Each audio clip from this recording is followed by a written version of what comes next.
5,59,905 ఓట్ల ఆధిక్యంతో రఘువీర్ ఘన విజయం. రాష్ట్ర చరిత్రలో ఇదే అత్యధిక మెజారిటీ. హుజూర్ నగర్ నుంచే 1,05,000 ఓట్లు.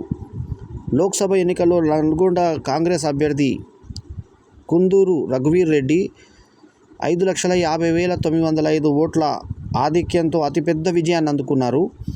రాష్ట్ర చరిత్రలో ఇది అత్యధిక మెజారిటీ. అంతేకాదు, అరంగేట్రంతోనే ఆయన దక్షిణాదిలో అత్యధిక మెజారిటీ సాధించడం విశేషం. ఈ లోక్సభ నియోజకవర్గ పరిధిలో మొత్తం 17,26,204 ఓటర్లుండగా 12,90,238 ఓట్లు పోలయ్యాయి. ఇందులో రఘువీర్కు 7,84,337 60.5% రాగా, సమీప అభ్యర్థి బీజేపీ అభ్యర్థి శానంపూడి సైదిరెడ్డికి 2,24,432 ఓట్లు రాగా, తెలంగాణలో ఇప్పటివరకు ఇంత మెజార్టీ ఎవరు రాలేదు.